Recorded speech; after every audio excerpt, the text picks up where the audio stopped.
How's it going, everybody? You know what's fun? Acting out social media names. For example, Instagram, Facebook. But there's one that I've been having a bit of trouble with, and that is Twitch. See, this is about the best I can do right here. So, what I think I need to do is explore cubing scene on Twitch, and then I'll understand how to act it out. But what is Twitch? Well, it's an online platform for live streaming, and it was originally meant for gaming, and that's still the majority of what goes on Twitch.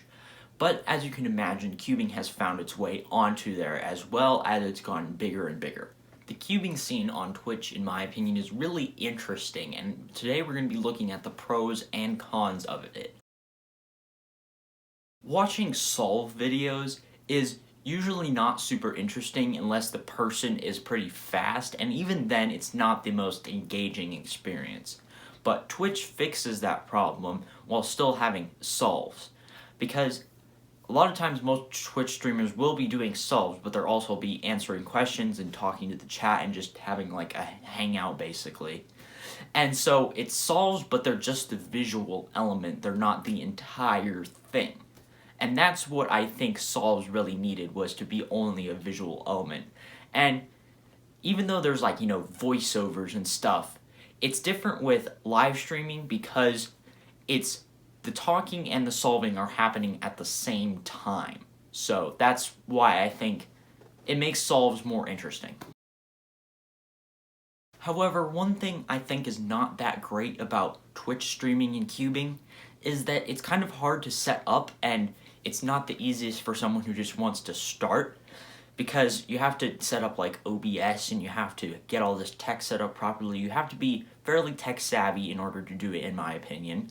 And even if you are pretty tech savvy, then you're bound to still run into issues with your stream, and it just can be kind of frustrating the first couple of times. One good thing about Twitch is that the people watching tend to be more mature. That's partially because of Twitch's age rules, and also just because there's less people, there's bound to be less younger people. And so that means that there can be more discussion and actually have like thoughtful talking and stuff instead of just being like annoying or whatever. So that's definitely a good thing. Of course, one downside to live streaming on Twitch, or even on just like YouTube or whatever, that applies to cubing on Twitch is, for the streamer, how tiring it can be to stream sometimes. Because you're usually going to have 2 to 3 hour streams, I'd say, is the average length, and staring at a screen for 2 to 3 hours can be a little bit tiring, and it can burn you out pretty easily. So that's kind of a negative for the streamer's point of view. It's less of an issue for the audience, because they can just pop in and out and whatnot.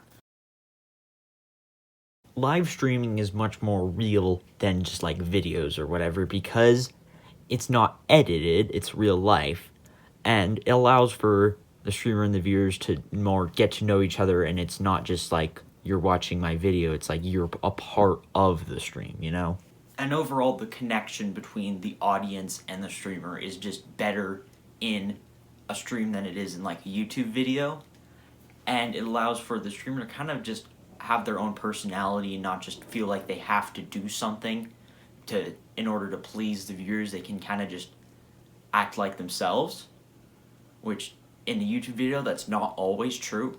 But yeah, streaming is just much more real than a video. So that's basically the cubing live stream community as of now. And I think it's a really good thing for the community, and while I personally probably won't ever do live streams, I really hope more people get into it because it seems really fun and it's a really good thing for the community. Now that I've looked at cubing on Twitch, I can kind of understand now how I'm supposed to pronounce it.